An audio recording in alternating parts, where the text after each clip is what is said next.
Hay 5 problemas e inconsistencias graves con la Biblia. ¿Cuáles? Que ninguno de los 4 evangelios fueron escritos por discípulos de Jesús. Bueno, los evangelios sinópticos son 4. De esos 4, 2 no fueron escritos por los apóstoles, eso es verdad. Discípulos de Pero esa afirmación es falsa porque todos los 4 sinópticos fueron escritos por discípulos de Jesús. Porque a ver, hay que asentar bases. ¿Qué significa ser discípulo? Pues es la persona que sigue la opinión de una escuela aun en cuanto vive en tiempos muy posteriores a los maestros que la establecieron. Entonces tu afirmación es falsa porque los 4 evangelios fueron escritos por discípulos de Jesús. El evangelio de Mateo fue escrito personalmente por el discípulo de Jesús Mateo, el ex publicano, Mateo capítulo 9 versículo 9. El evangelio de Marcos fue escrito por Juan Marcos, creyente de la iglesia primitiva y acompañante del apóstol Pedro. Lo escribe desde Roma, Italia, y aunque no fue apóstol de Jesús, sí fue discípulo de Jesús. El evangelio de Lucas lo escribe literalmente Lucas, un médico griego. Lucas fue acompañante de Pablo en su segundo y tercer viaje misionero. Los discípulos son pescadores, clase baja, sin educación formal, hablan arameo, analfabeta. No, los pescadores no eran pueblerinos, se ganaban la vida en el mar de Galilea, como se puede ver en la famosa casa de un pescador excavada en Bethesda. En segundo lugar, los pescadores eran comerciantes, es decir, tenían que tener un escriba o saber leer y escribir. Entre los discípulos de Jesucristo estaba Mateo Leví,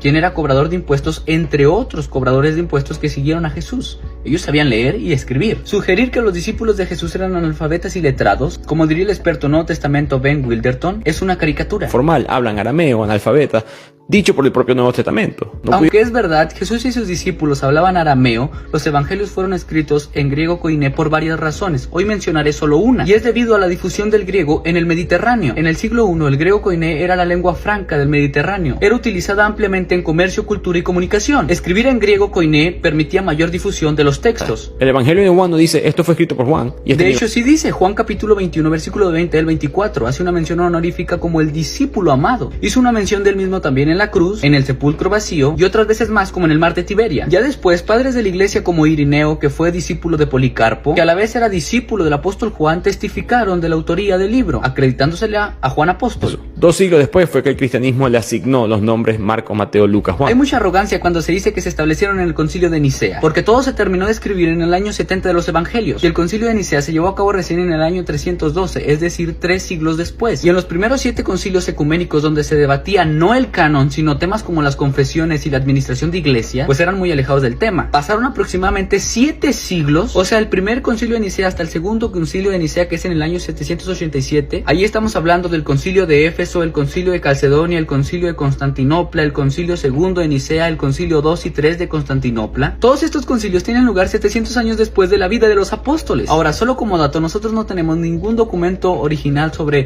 Platón, Aristóteles, Heródoto. Todo lo que de ellos se habla no son documentos originales. Esto lo digo por esto. Tercero, quien sea que los escriba